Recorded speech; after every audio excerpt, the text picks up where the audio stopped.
Deus tem planos para cumprir em nossas vidas. Essa é a mensagem de toda a Bíblia e é isso mesmo que estamos estudando aqui no Encontro com a Palavra, escrito pelo pastor Dick Woodward e narrado pelo pastor Edson Bruno. Fique atento a mais um programa que o Ministério Cooperativo Internacional leva a você. Com você agora, pastor Edson Bruno.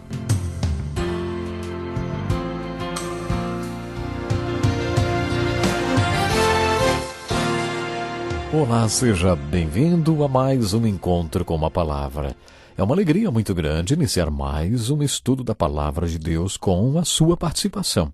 Abra sua Bíblia no capítulo 15 de 1 Coríntios. Vamos continuar estudando o capítulo da ressurreição, de onde paramos aí no último programa. A partir do versículo 23, Paulo começa a falar sobre uma ordem na ressurreição.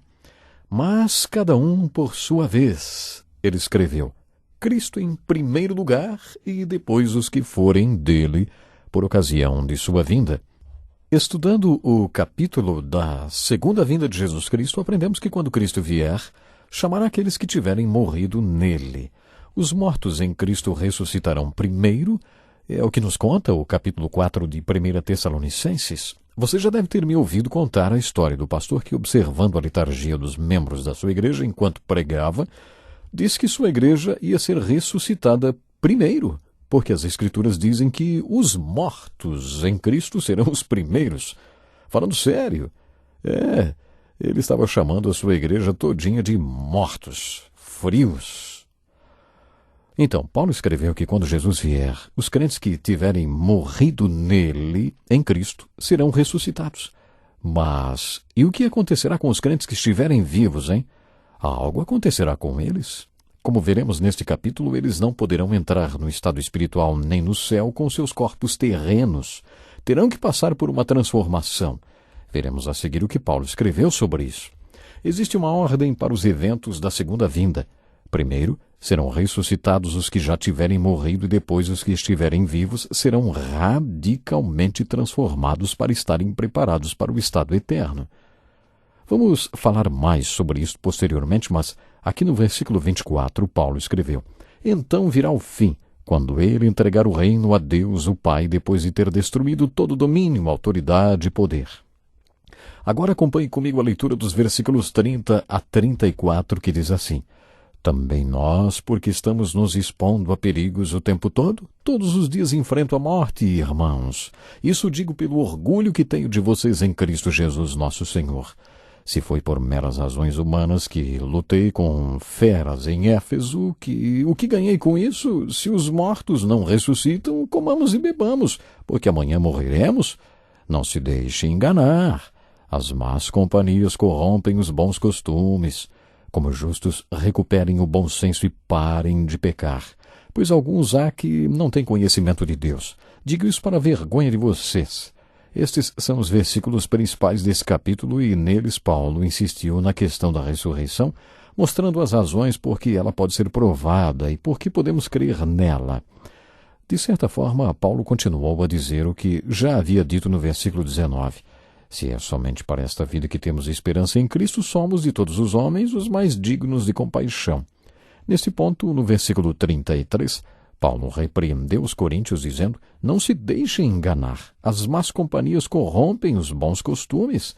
Ele sugeriu que os crentes de Corinto tinham se corrompido com as filosofias da época e por isso disse, como justos, recuperem o bom senso e parem de pecar, pois alguns há que não têm conhecimento de Deus. Digo isso para a vergonha de vocês. Paulo encostou os coríntios na parede, querendo despertá-los para voltarem aos valores de um seguidor de Cristo e a perceberem que a parte vital destes valores é a ressurreição. A ressurreição. Portanto, a ressurreição de Jesus Cristo tornou possível uma ressurreição dos crentes à eternidade, o estado celestial e os valores eternos de um crente enfocados aqui. O que Paulo estava dizendo era, a maneira como vocês enxergam a ressurreição mostra que a perspectiva filosófica e o sistema de valores lá de fora corromperam vocês. Vocês estão agindo de acordo com os valores epicuristas. E como alguns tinham se deixado contaminar pela cultura da cidade, havia pessoas em Corinto que não tinham conhecimento de Deus e isso era uma vergonha para eles. Paulo foi duro com eles, quis chocá-los para que, quem sabe, eles voltassem aos valores do Evangelho. Depois, a partir do versículo 35, Paulo começou com o que considera o assunto principal do capítulo da ressurreição. Ele retomou 2 perguntas que lhe tinham sido feitas pelos coríntios.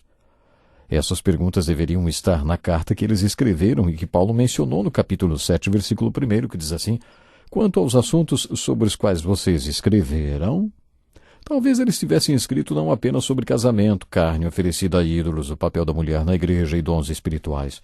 Talvez eles tenham feito perguntas específicas sobre a ressurreição e talvez essas 2 perguntas estivessem naquela carta.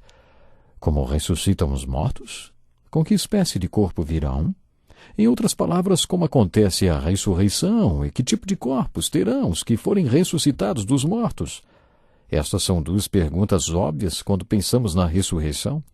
Ouça os versículos 36 a 41 e veja como Paulo continuou sua argumentação. Ele diz: insensato, o que você semeia não nasce a não ser que morra. Quando você semeia, não semeia o corpo que virá a ser, mas apenas uma simples semente como de trigo ou de alguma outra coisa. Mas Deus lhe dá um corpo, como determinou, e a cada espécie de semente dá seu corpo apropriado. Nem toda a carne é a mesma. Os homens têm uma espécie de carne, os animais têm outras, as aves outras e os peixes outras. Há corpos celestes e há também corpos terrestres, mas o esplendor dos corpos celestes é um e o dos corpos terrestres é outro. Um é o esplendor do sol, outro da lua e outro das estrelas, e as estrelas diferem em esplendor uma das outras. E aí concluiu: assim será com a ressurreição dos mortos. A ilustração que Paulo usou é muito bonita e, como costumo me referir, tinha uma lógica inspirada. Acompanhe comigo. Os crentes de Corinto, como gregos, filósofos e intelectuais que eram, estavam dizendo: não cremos na ressurreição porque não a compreendemos. A estratégia de argumentação de Paulo foi dizer: prestem atenção, vocês creem em um monte de coisas que não compreendem.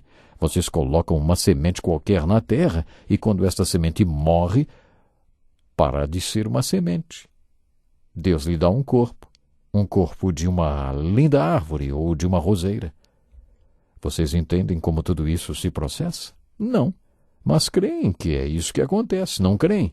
Os fazendeiros tampouco compreendem, nem mesmo podem explicar como tudo acontece, mas acreditam que acontece dessa forma, e por isso arriscam tudo para comprar sementes e plantá-las, com a convicção e crença absoluta de que as sementes vão produzir uma safra inteira. Lemos no Salmo 126 assim: aqueles que semeiam com lágrimas, com cantos de alegria colherão. Imagine um fazendeiro muito pobre que, sem nada para oferecer para sua família, que pensa em oferecer os grãos que tem para alimentá-los, mas percebe que se ele não plantar aquela semente, sua família vai acabar morrendo de fome. Com lágrimas em seus olhos, ele semeia aqueles grãos na terra, porque crê que eles vão produzir uma colheita que um dia vai alimentar sua família. Muito bem. O fazendeiro que não entende como uma semente se transforma em uma planta, semeia com lágrimas nos olhos porque tem esta forte convicção de que a semente vai produzir uma colheita inteira. O que Paulo está dizendo é que você não compreende como a semente se torna uma planta, nem como Deus dá a esta semente um corpo. Mas Deus faz isso. Você não compreende, mas crê nisso. Portanto, você não compreende as coisas nas quais crê e não crê nas coisas que compreende. É isto que Paulo está dizendo. O corpo é como uma semente. Foi por isso que dissemos anteriormente que o corpo, de acordo com essa ilustração, não está enterrado, está plantado, está sendo semeado. Paulo usou esta ilustração como introdução para o que escreveu a seguir. Nem toda carne é a mesma. Os homens têm uma espécie de carne, os animais têm outra, as aves outra e os peixes outra. Há corpos celestes e há também os corpos terrestres, mas o esplendor dos corpos celestes é um, e o dos corpos terrestres é outro. Um é o esplendor do sol, outro da lua e outro das estrelas. E as estrelas diferem em esplendor umas das outras. Deus nunca faz 2 coisas do mesmo jeito. Os flocos de neve são todos diferentes e até as estrelas são diferentes. O mesmo acontece com os seres humanos. Paulo explicou tudo isso para poder chegar ao versículo 42, que diz assim: assim será com a ressurreição dos mortos. Agora pense no seguinte: o corpo que é semeado é perecível e ressuscita imperecível. É semeado em desonra e ressuscita em glória. É semeado em fraqueza e ressuscita em poder. É semeado um corpo natural e ressuscita um corpo espiritual. Se há corpo natural, há também corpo espiritual. Temos aqui uma descrição muito bonita do que é ressurreição. Existem dois problemas que precisam ser solucionados para que o milagre da ressurreição aconteça. As Escrituras ensinam que o homem é feito de duas partes: a física, que é visível, tangível e material, e a espiritual. A parte que você pode ver, a parte física do homem, se corrompe quando ele morre. Este corpo é semeado na terra em corrupção. Mas, a fim de preparar este corpo para o estado eterno, ele tem que passar por um milagre que o tornará incorruptível. Quando o corpo é semeado, está em desonra. Conheci um homem que, quando estava morrendo, me disse: "Isso é tão humilhante."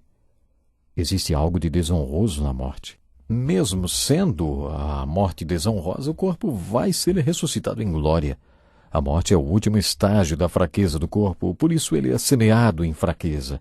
Mas não será ressuscitado em fraqueza, e sim em poder. Agora Paulo iniciou um ensino muito importante. É semeado um corpo natural e ressuscita um corpo espiritual.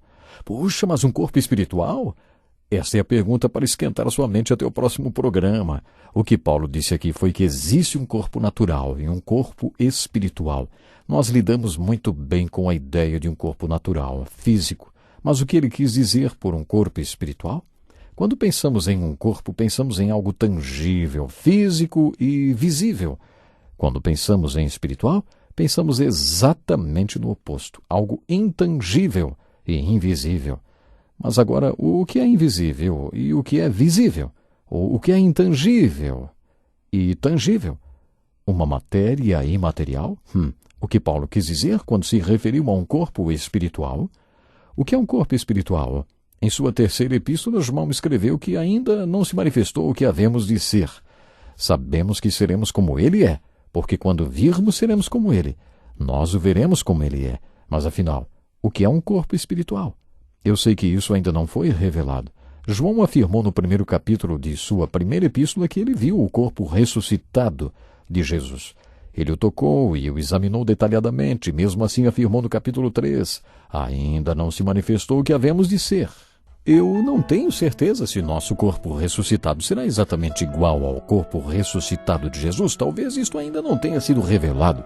Mas pela fé podemos compreender o que Paulo ensinou. Existe o corpo natural e o corpo espiritual. Ele ainda afirmou que não foi o espiritual que veio antes, mas o natural. Depois dele, o espiritual. Reflita sobre isso até o próximo programa. O que é um corpo espiritual, hein? Que Deus lhe abençoe de uma forma especial e esteja comigo no próximo encontro com a palavra. Até lá. Que lição importantíssima. Obrigado, Pastor Edson Bruno. Prezado ouvinte, coloque em prática o que você ouviu aqui. Sem dúvida, sua vida será grandemente abençoada. Este é um estudo escrito pelo Dr. Dick Woodward, na voz do Pastor Edson Bruno. Escreva-nos e solicite o material. Nosso endereço é Encontro com a Palavra, Caixa Postal 2011, CEP 89201-970, Joinville, Santa Catarina. Até o nosso próximo encontro com a Palavra.